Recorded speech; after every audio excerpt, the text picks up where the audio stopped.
एवं गुप्ता स्वागत करता हूं आपका अपने परिवार रोजगार विदेंगे पर। उम्मीद करता हूं आप सभी अच्छे होंगे, बेहतरीन होंगे, जिंदाबाद होंगे, एकदम शानदार होंगे। इसकी थी बट कल हमारी जस्ट शुरुआत हो पाई थी। इससे रिलेटेड और भी जो बातें हैं, कैसे चीजें पूछी जाती हैं, उन सभी चीजों को हम आज की क्लास में यहाँ पर शुरू करने जा रहे हैं। ठीक है, तो आप सभी को पता है कि जो ईमेल है इसकी फुल फॉर्म क्या होती है, हमारी इलेक्ट्रॉनिक मेल होती है, जिसे रे टॉमिल्सन ने सन 1971 में बनाया था। और वर्तमान में जो हम ईमेल यूज कर रहे हैं, इस प्रारूप को शिवा अय्यदुरई जी ने बनाया था। इसलिए हम क्या कहते हैं, इन्हें father of email in India Shiva Ayyadurai ji को जाना जाता है।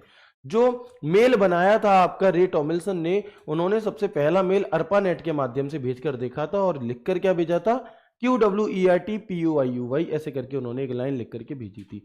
अच्छा, जो भी मेल आईडी होती है, तो कोई मेल अगर भेजना है तो उसके लिए एक मेल एड्रेस हमारे पास होना चाहिए, जिसे हम ईमेल आईडी कहते हैं। तो जो ईमेल आईडी होती है, ये दो भागों से मिलकर बनती है। मैं कल की क्लास का थोड़ा सा रिवीजन करा रहा हूं आपको। तो जो मेल आईडी होती है, ये दो भागों से मिलकर बनती है, एक यूजर नेम और एक डोमेन नेम। तो यूजर नेम और डोमेन नेम को तोड़ने का काम, पृथक करने का काम, अलग करने का काम, उनका ब्रेकअप कराने का काम कौन करता है, तो वो आपका यहां पर कर रहा होता है @ का साइन। ठीक है, ओके। अब जो @ के लेफ्ट साइड में होता है वो होता है यूजर नेम, और जो @ के राइट साइड में होता है वो होता है आपका डोमेन नेम। यहां तक बात क्लियर थी सभी को? बिल्कुल। तो जैसे मैंने यहां पर एक ईमेल आईडी लिखी हुई है, user@gmail.com, user@gmail.com। तो आप देखेंगे कि ये जो यूजर है ये क्या है, तो आप कहेंगे भैया जी ये यूजर नेम है। यहां पर यूजर, ये क्या है, ये यूजर नेम है, यानी कि ये आपका नाम होगा। यहां पर आपकी जो भी मेल आईडी होगी तो उसका जो एक यूनिक नेम जो होगा वो ये होगा आपका, ये @ है। और ये gmail.com क्या है आपका, ये डोमेन नेम है। ये क्या है, ये डोमेन नेम है। ठीक है, तो ये बात भी हम कल की क्लास में आपकी कर चुके थे। लेकिन इसमें भी क्या होता है कि डोमेन तो ये होता है, ये होता है डोमेन, और जो ये लास्ट वाला पार्ट होता है ना, इसे हम TLD कहते हैं। क्या कहते हैं, इसे हम TLD कहते हैं। आपने कई बार ऐसा देखा होगा अलग अलग वेबसाइट्स पर कि किसी के पीछे तो .com लिखा है, किसी के पीछे .org लिखा है, किसी के पीछे .net लिखा है, किसी के पीछे .military लिखा है। तो क्या मतलब होता है इसका, क्या अर्थ होता है, तो वही कि ये जो TLD है ना, इसका अर्थ होता है टॉप लेवल डोमेन। और ये फुल फॉर्म आपसे कई बार पूछ ली जाती है। हालांकि इसके बारे में विस्तार में मैं आपको जब इंटरनेट वाला टॉपिक पढ़ाऊंगा तब सभी चीजें बताऊंगा, बट अभी आपको ये जानना है कि जो बिल्कुल दशमलव के भी बाद जो दिया होता है ना, उसे हम TLD भी कहते हैं। और TLD की फुल फॉर्म क्या होती है, हमारी टॉप लेवल डोमेन होती है। ठीक है, अब में से कई सारे दोस्तों का ये डाउट है कि सर मैंने आपसे पहले कंप्यूटर पढ़ा हुआ है किसी भी बैच में, तो क्या मुझे दोबारा नोट्स बनानी चाहिए? तो मैं कहूंगा कि आप उन नोट्स को सामने रखो, एक अलग से स्पाइरल लेकर आओ, जो भी पॉइंट आपको नया लगे उस पॉइंट को आप नोट डाउन कर लो, पूरे नोट्स आप मत बनाओ। ठीक है भाई। लेकिन जो बच्चे पहली बार जुड़ रहे हैं क्लास से, तो आपको भी साथ के साथ नोट्स नहीं बनाने, सिर्फ मेरे ही सब्जेक्ट के नहीं, चाहे वो पॉलिटी हो, चाहे वो कोई भी सब्जेक्ट आपका हो, अगर आप साथ के साथ उतारोगे तो भैया आप इमला उतारने नहीं आए, आप पढ़ने आए हो। आप कोशिश ये करो कि जो क्लास में आप सुन रहे हो ना, आपका फोकस पूरा क्लास पर हो और चीजें आपको क्लास के क्लास में याद हो जाए। या फिर अगर आपको साथ के साथ उतारने की आदत है, उतारना चाहते हो, तो आप रिकॉर्डेड फॉर्म में क्लास देखो। बट अगर आप ये चाहोगे कि सर आप कैसे धीमे धीमे पढ़ाओ, इतना धीमे पढ़ाओ कि हम लिख सकें, तो इतना आपको नहीं करना है इस तरह से। ठीक है, अगर आप नोट्स बनाना चाहते हैं तो या तो रिकॉर्डेड फॉर्म में बनाएं, या फिर आपको PDF मिलती है हैंड रिटन और बोर्ड, उससे देख करके आप नोट डाउन कर सकते हैं। ठीक है, बाकी जिनके बने हुए हैं उन्हें सिर्फ एक्स्ट्रा चीजें ऐड ऑन कर लेनी है, पूरे नोट्स नहीं बनाने। ठीक है जी, चलो। तो यहां तक आप लोगों को कोई दिक्कत, कोई परेशानी, कोई समस्या अगर हो तो मुझे बता दो, उम्मीद करता हूं नहीं होगी। आगे बढ़ते हैं। अच्छा, यहां पर एक चीज और है कि ये जो यूजर नेम है, डोमेन नेम है ना, इनकी एक लिमिट होती है। यानी कि ये जो पूरा ईमेल है, ये क्या है, जो पूरा मेल है, ये मैक्सिमम कितने कैरेक्टर तक का हो सकता है, तो ये मैक्सिमम 320 कैरेक्टर तक का हो सकता है। ये सवाल आपसे पूछा जा सकता है, अभी तक नहीं पूछा गया।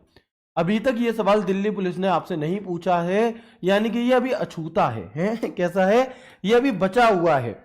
ठीक है, दिल्ली पुलिस भैया जो भी एग्जामिनर होगा ढूंढ ढूंढ के सवाल ला रहा होगा, तो उसे दिखेगा अच्छा बेटा तू एक भी बार नहीं गया, अब चल 13 नंबर है। तो आ सकता है ये सवाल कि जो मेल आईडी होती है ये मैक्सिमम कितने कैरेक्टर की हो सकती है, तो ये 320 कैरेक्टर की होती है। लेकिन इस 320 कैरेक्टर में भी जो यूजर नेम है ये मैक्सिमम 64 कैरेक्टर का ही हो सकता है। कितना? 64 कैरेक्टर का। एक एट द रेट हो गया, कितने हो गए? 65 हो गए। अब 320 में से आप 65 घटाओगे तो कितना बचेगा? 320 में से हम 65 घटाएंगे तो हमारा 255 बचेगा। यानी कि जो डोमेन नेम होता है ये मैक्सिमम 255 तक का हो सकता है, 255 कैरेक्टर तक का पूरा एंड तक हो सकता है। ठीक है, तो ये हमारा पूरा 320 कैरेक्टर की पूरी मेल आईडी हो गई, जिसमें कि यूजर नेम मैक्सिमम 64 कैरेक्टर, एक एट द रेट और डोमेन नेम जो पूरा है वो 255 कैरेक्टर। ठीक है, आगे बढ़ेंगे। Maximum size of an email address 64 at the rate 255, यानी कि ओवरऑल ये 320 कैरेक्टर। यहां तक भी कोई दिक्कत नहीं है। और आपको कल बता दिया था कि प्रत्येक मेल आईडी क्या होती है, प्रत्येक मेल आईडी अपने आप में एक यूनिक मेल आईडी होती है। कैसी? यूनिक होती है। ठीक है, कैरेक्टर यानी कि अक्षर। ठीक है भैया, चलो इसके बाद अगर मैं आपसे बात करूं कि ठीक है जी मेल आईडी हो गई, लेकिन जब हम मेल आईडी को खोलते हैं, मेल आईडी का यूज कैसे करेंगे? हम सबसे पहले अपने फोन में जीमेल खोलेंगे, उसके अंदर अपनी आईडी डालेंगे, पासवर्ड डालेंगे, यही तो होता है। तो आप देखेंगे कि ईमेल क्लाइंट में साइन इन करने के लिए, साइन इन यानी कि उस आईडी को खोलने के लिए आमतौर पर ईमेल आईडी और पासवर्ड की आवश्यकता होती है। यानी कि अगर आप चाहते हो कि आपके कंप्यूटर पे आपकी मेल आईडी ओपन हो जाए तो हमें क्या डालना होता है? ID password. बिल्कुल वैसे ही जैसे आप इंस्टाग्राम पर अपनी आईडी लॉगिन करते हो, तो सभी दोस्त जानते हैं लॉगिन करना क्या होता है। तो इंस्टाग्राम पर अगर आप अपनी आईडी लॉगिन करना चाहोगे तो वो क्या होगा? आईडी पासवर्ड मांगेगा। फेसबुक पर लॉगिन करना है, आईडी पासवर्ड मांगेगा। ठीक इसी प्रकार से, ठीक उसी प्रकार से अगर आपको अपनी मेल आईडी लॉगिन करनी है तो आईडी पासवर्ड हमारे पास होना चाहिए। कैरेक्टर यानी कि अक्षर। भैया प्रशांत कितने नंबर है तुम्हारे? 1 2 3 4 5 6 7, तो 7 कैरेक्टर है तुम्हारे अंदर। ठीक है, तुम्हारे नाम के अंदर इतनी चीजें जानते हो। प्लीज ज्यादा भोले बनने की कोशिश मत करो। ठीक है, मुझे पता है क्या आपका जेन्युइन डाउट हो सकता है, तो प्लीज वही पूछें। क्लास को डिस्टर्ब करने का असंभव प्रयास ना करें, क्योंकि क्लास डिस्टर्ब नहीं होने वाली है ना। चलो इसके बाद हम देखते हैं।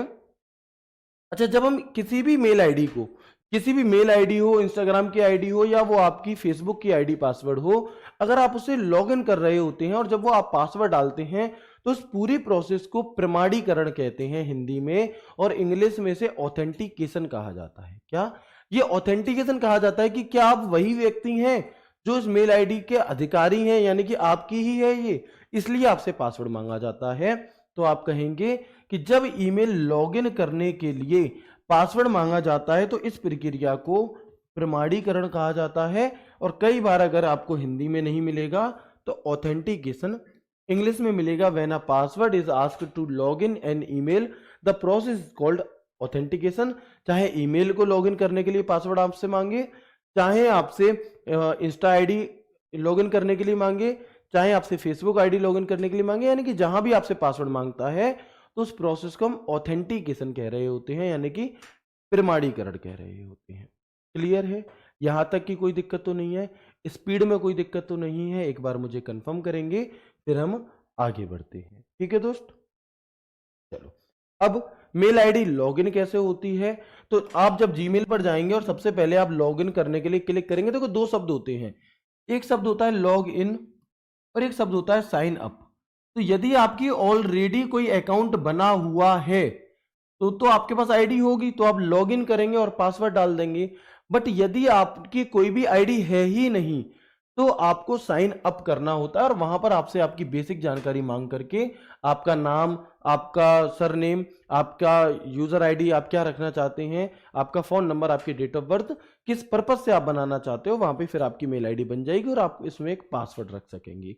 ठीक है, इसके बाद हम देखेंगे कि जब आपको मेल आईडी लॉगिन करनी होती है तो आप यहां पर अपना मेल आईडी लिखेंगे, नेक्स्ट करेंगे, यहां पर अपना पासवर्ड डालेंगे, नेक्स्ट करेंगे, तो आपकी आईडी ओपन हो जाएगी। क्या हो जाएगी? आपकी जो आईडी है वो ओपन हो जाएगी कुछ इस तरीके से, है ना। ऐसा ईमेल का सरफेस हमारे सामने खुलता है। ठीक है जी, अब देखो जितनी बातें अभी मैंने बताई, अभी तो मैंने कुछ बताया ही नहीं है, यहां से भी कुछ क्वेश्चंस पूछे गए वो मैं आपको दिखाना चाहूंगा। कैसे? तो what information is typically required to sign into an email client. मैंने कल आपसे कहा था कि आप सभी अपनी बातों को कमेंट करके जरूर बताना क्लास कैसी लगी। मैं सभी के कमेंट पढ़ूंगा, तो आप सभी का थैंक यू। आप सभी ने कमेंट किया, मैंने सभी के कमेंट पढ़े भी और लाइक भी किए। तो कुछ कमेंट मुझे ऐसे मिले थे कि सर जो क्वेश्चन आप इंग्लिश में ला रहे हो उसे हिंदी में भी लाओ, या जो हिंदी में ला रहे हो उसे इंग्लिश में भी लाओ। तो बिल्कुल आप जो बात की डिमांड करें वो हम जरूर पूरा करेंगे। तो भैया इंग्लिश हिंदी दोनों में है। ईमेल क्लाइंट में साइन इन करने के लिए आमतौर पर कौन सी जानकारी होनी चाहिए? गोत्र पता होना चाहिए है कि कौन से ब्राह्मण हो कि कौन से बनिया हो, क्या यह पता होना चाहिए? नहीं। क्या यह पता होना चाहिए कहां के रहने वाले हो? नहीं। अगर आप अपनी आईडी को लॉगिन करना चाहते हो तो क्या पूरा नाम जन्म तिथि चाहिए? भाई मेरे शादी थोड़ी रचानी है, सो जन्म तिथि से कुंडली मैच कराओगे? ठीक है, तो ये भी नहीं होगा। फोन नंबर पता भी नहीं। क्या होना चाहिए? अगर मेल आईडी लॉगिन करनी है तो हमें ईमेल पता और पासवर्ड पता होना चाहिए। आसान है, क्वेश्चन पूछा गया है। ठीक है, 16 नवंबर। अगला सवाल, which of the following is a secret string of a character used to verify the identity of a user during the authentication process. यानी कि निम्नलिखित में से कौन सा शब्द प्रयोग किया जाता है इस चीज के लिए कि जब प्रमाणीकरण ऑथेंटिकेट किया जाता है कि आप ही उस आईडी के मालिकाना हक रखते हैं। तो क्या पता होना चाहिए आपको? उसका डोमेन नेम पता होना चाहिए, उपयोगकर्ता का नाम पता होना चाहिए, वेबसाइट या फिर पासवर्ड। तो आपको पासवर्ड पता होना चाहिए। क्या पता होना चाहिए? पासवर्ड पता होना चाहिए। आसान है। ठीक है जी। देखो अब अगर मैं आपको हर सवाल दिखाऊंगा तो हो सकता है कि जो क्लास हमारी जो टॉपिक हमारा 2 क्लास में खत्म होना वाला हो वो 5 में खत्म हो। बहुत ज्यादा फायदेमंद वो चीजें नहीं रहेंगी। तो मैं कुछ क्वेश्चंस आपको दिखाऊंगा कैसे कैसे आए हैं। बाकी हम क्या करेंगे, जैसे हमारा एक टॉपिक 2 टॉपिक खत्म हुए तो 15 दिन में एक रिवीजन क्लास आपकी ऐसी रख ली कि उस एक क्लास में सारे क्वेश्चन जितने भी बन सकते हैं या बने हैं उनकी मैं आपको एक अलग से वीडियो दिया करूंगा। ठीक है, तो हर सवाल के बाद मैं यहाँ पर क्वेश्चन नहीं रखूंगा। इससे थोड़ी सी हमारी क्या है, क्लास ज्यादा बड़ी होगी और आपको फिर थोड़ा सा अजीब भी लगेगा कि सेम वही चीजें हैं। ओके, अब जब हमने मेल आईडी अपनी खोल ली, जब हमने अपनी मेल आईडी खोल ली तो कुछ ऐसा इंटरफेस हमारे सामने खुलता है। इंटरफेस यानी कि कुछ ऐसा प्रारूप हमारे सामने खुलता है। जैसे मैंने यहां पर जीमेल पर क्लिक किया तो ऐसा प्रारूप हमारे सामने खुला। अब इसमें क्या होगा, आप यहां पर देखेंगे अलग अलग बटन दिए रहते हैं। कैसे? अलग अलग बटन दिए रहते हैं। मैंने यहां पर जीमेल खोला, आप देख पाएंगे कि यहां पर देखो कंपोज लिखा है, यहां पर इनबॉक्स लिखा है, यहां पर स्टार्ट लिखा है, स्नूज लिखा है, सेंड लिखा है, ड्राफ्ट लिखा है। ये सब क्या है ना? ये सब क्या है आपका? तो अब हम इसे जानने वाले हैं। यानी कि मेल के अंदर हर एक बटन, है ना, मेल के अंदर हर एक बटन को हम जानेंगे। ठीक है, तो बिल्कुल अब मैं यहां पर आपको दिखाने वाला हूं कि इनबॉक्स का क्या मतलब है, कंपोज का क्या मतलब है, स्टार का क्या मतलब है, स्नूज का क्या मतलब है, एक एक करके। तो बिल्कुल बहुत आसान भाषा में चीजों को समझेंगे। और जो चीजें लिखी है ना, जरूरी नहीं है कि आप इस पूरे को उतारो। ये बस इसलिए इस भाषा में मैं लिख करके लाया हूं कि इन फ्यूचर जब कभी आप अगर रिवीजन भी ना करें और आप भूल जाएं चीजों को, तो आप एक बार इसे पढ़ लें तो इस भाषा को पढ़कर आपको ऐसा महसूस हो कि मैं ही बोल रहा हूं। यानी कि मैंने अपनी ही भाषा को यहां पर क्या है, लिख दिया है। इसके अलावा ये लैंग्वेज आपको किसी भी बुक में किसी भी वेबसाइट पर नहीं मिलेगी जिससे आप आसान भाषा में चीजों को समझ सके, है ना। तो बिल्कुल इस चीज से आपको परेशान नहीं होना कि ये कितना बड़ा लिखा है या कुछ भी, समझने की कोशिश कीजिएगा। तो ये जितने भी बटन दिए गए हैं, कंपोज क्या है, इनबॉक्स क्या है, स्टार्ट क्या है, तो एक एक करके हम जानेंगे। सबसे पहले हम जानते हैं कंपोज क्या होता है ना। सबसे पहले हम जानेंगे कि कंपोज क्या होता है आपका। तो यह लिंक एक ऐसे पेज को ओपन करता है जब आपको कोई नया मेल भेजना है किसी व्यक्ति को। अगर आप अपने फोन से भी ये ट्राई कर सकते हैं, आप कंप्यूटर से भी ये ट्राई कर सकते हैं कि यदि आप किसी को नया मेल भेजना चाह रहे हो तो आपको सबसे पहला काम क्या करना होगा, आपको कंपोज पर क्लिक करना होगा। जब आप कंपोज पर क्लिक करेंगे तो एक नया इंटरफेस, एक नया बॉक्स यहां पर खुलकर आएगा आपके सामने इस प्रकार का। इनटू देखें, जैसे ही आप यहां पर कंपोज पर क्लिक करेंगे तो आपको एक नया यहां पर ऐसे करके बॉक्स खुला दिखाई देगा और इस बॉक्स में आप उस मेल को टाइप करके सेंड कर रहे होंगे। तो यदि हमें किसी मेल को किसी को मेल भेजना है तो हम क्या करते हैं, कंपोज पर क्लिक करते हैं। वही लिखा है कि यह लिंक एक ऐसे पेज को ओपन करता है जहां आप किसी मैसेज को लिख सकते हैं और अन्य यूजर को प्रेषित यानी कि सेंड कर सकते हैं। सामान्य शब्दों में इसे हम राइट विकल्प के नाम से भी जानते हैं, क्योंकि इसके अंदर मेल को लिखा जाता है। ठीक है, तो this link opens a page where you can compose a message and send it to other users. In simple words we can also understand the right options. ठीक है जी, चले राइट ये वाला नहीं होगा, जो हम लिखते हैं ना वो वाला राइट होगा। ओके, कैसे? मैंने यहाँ पर कंपोज किया, मैं यहाँ पे मेल आईडी लिखूंगा, कैसे मेल भेजना है, और ऐसे करके मैं मेल भेज सकता हूँ। ठीक है जी, तो अगर किसी को मेल भेजना है सबसे पहली बार, तो हम कंपोज का प्रयोग करेंगे। क्लियर? कैसे सवाल पूछा गया यहां से सवाल कैसे पूछा गया, तो आप देखेंगे कि जब हम जीमेल में जब हम जीमेल में ईमेल लिखना चाहते हैं तो निम्नलिखित में से किस विंडो का प्रयोग किया जाता है? सेंड का, ड्राफ्ट का, कंपोज का, स्पैम का। यदि आप नया मेल लिखना चाहते हो, यदि आप नया मेल किसी को भेजना चाहते हो, तो सबसे पहले आप किस पर क्लिक करोगे? तो बताएं क्या होगा इसका आंसर। और आप देखेंगे ये दिल्ली पुलिस में पूछा गया सवाल है 28 नवंबर 2023 को, शिफ्ट 3 में। तो आप कहेंगे भैया जी कंपोज पर क्लिक करेंगे। किस पे? हम यहां पर कंपोज पर क्लिक कर रहे होंगे, कोई दिक्कत नहीं है। इसके बाद इनबॉक्स। अच्छा, ईमेल जो टॉपिक है ये सरल क्यों है? इस व्हाट्सएप से ये काफी हद तक मिलता जुलता है हमारे फोन के एसएमएस से, क्योंकि काम तो वहां पर भी वही हो रहा है, वहां पर भी संदेश ही भेजे जा रहे हैं, बस प्लेटफॉर्म अलग अलग हैं आपके, है ना। तो आप देखेंगे कि जो हमारे पास पहले छोटे वाले फोन होते थे, कीपैड वाले, उसमें जब भी कोई मेल हमारे पास कोई मैसेज हमारे पास आता था, तो वो किस में आता था? इनबॉक्स के अंदर आता था। यस और नो? तो बिल्कुल वही चीज यहां पर है ना, वही चीज आपकी यहां पर है कि प्राप्त ईमेल को देखने के लिए, यानी कि कौन सा ईमेल हमारे पास आया है, वो मेल देखने के लिए वह उन देख लिया, ठीक है, फिर क्या हट जाएगा? नहीं, वो वहां पर स्टोर बना रहेगा। वह उन्हें स्टोर करने के लिए एक बॉक्स दिया रहता है जिसे हम इनबॉक्स कहते हैं। ठीक है, कोई भी ईमेल अगर हमारे पास आ रहा है तो सर्वप्रथम कहां पर आता है? इनबॉक्स में ही आता है। To view and store received emails, any email first comes in the inbox. यानी कि जो भी मेल हमारे पास किसी ने भी भेजा वो कहां आएगा? वो इनबॉक्स के अंदर आएगा। क्लियर है? चलिए आगे बढ़ते हैं। क्लियर है? यहां से सवाल कैसे पूछे जाएंगे, तो देखो मैं आपको दिखाना चाहूंगा कि ईमेल मेल बॉक्स में इनबॉक्स का मुख्य उद्देश्य क्या होता है, बताओ, है ना। मुख्य उद्देश्य क्या होता है? ईमेल को रिमाइंडर शेड्यूल करना, ट्रेस करना, कॉन्टैक्ट एड्रेस बुक बनाना, या फिर प्राप्त ईमेल को स्टोर करना। तो आपका इनबॉक्स का मुख्य उद्देश्य क्या होगा? प्राप्त ईमेल को स्टोर करना होता है यहां पर हमारा। ठीक है, what is the main purpose of the inbox? आपका क्या? आर्चिविंग रिसीव्ड ईमेल। अगला सवाल कैसे पूछा गया इसी इनबॉक्स से, तो ईमेल क्लाइंट में कौन सा फोल्डर प्राप्त ईमेल को संग्रहित करने के लिए किया जाता है? वही अगेन स्टोर करने के लिए। तो प्राप्त ईमेल को स्टोर करने के लिए अगेन हम इनबॉक्स का प्रयोग कर रहे होते हैं, और ये सवाल पूछे गए हैं। यानी कि अभी तक आपने जितना भी पढ़ा है, आधे घंटे का जो भी टॉपिक अभी तक आपने पढ़ा है ईमेल का, आप समझ सकते हैं कि यहां से भी बेशुमार क्वेश्चन पूछे गए हैं, है ना। तो क्लियर है यहां तक की चीजें? एक बार सभी दोस्त मुझे यस करके बता देंगे कि हाँ जी सर, हमें सभी चीजें क्लियर है। और मेरी आप सभी से रिक्वेस्ट रहेगी कि मैं देखो कुछ चीजें ऐसी होंगी ना कि रोज रोज नहीं समझाई जाएंगी आपको। जो बच्चा समझ लेगा वो सिलेक्शन ले जाएगा, जो नहीं समझेगा वो भटकता रहेगा, है ना। समझदार को इशारा काफी होता है। तो मैं आपसे एक बात कहना चाहूंगा, आज से इस बात को गांठ बांध लो कि आपको पीडीएफ के पीछे बहुत ज्यादा नहीं भागना है, वो किसी भी सब्जेक्ट की पीडीएफ हो, क्योंकि पीडीएफ में सिर्फ और सिर्फ रखी रह जाती हैं।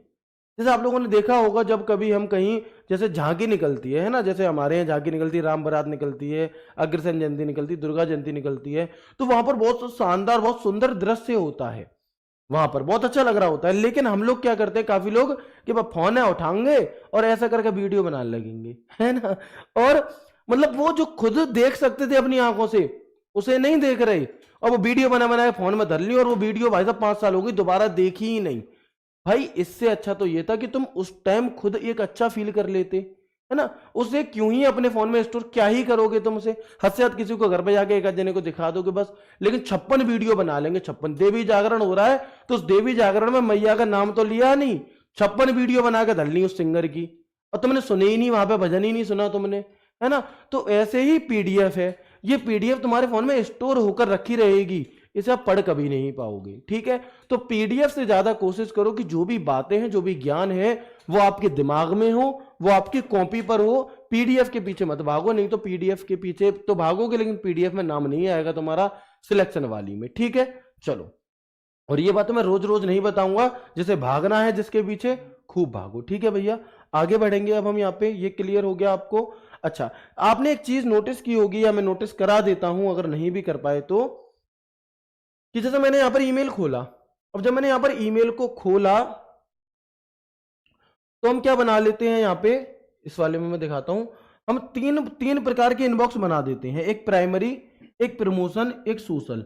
आप अपने फोन में भी देखते होंगे सिंटू, आप अपने फोन में भी देखते होंगे कि क्या होता है, प्राइमरी ईमेल में कौन से मेल आते हैं जो काम के होते हैं, प्रमोशन में कौन से आते हैं कि आपने कहीं पर ऐसी जगह रजिस्टर कर दिया जहां पे मान लो आपने कभी कोई कार फार सर्च कर ली, कितने रुपए की आती है सीन 1, है ना, आपने कोई कार सर्च कर ली और वहां पे आपने अपना फोन नंबर डाल दिया, तो वहां पे जो भी ऑफर वगैरह आएंगे टाइम टू टाइम वो प्रमोशन वाले में आते रहेंगे यहाँ पे, है ना, वो यहां पर दिखाई नहीं देंगे आपको प्राइमरी में।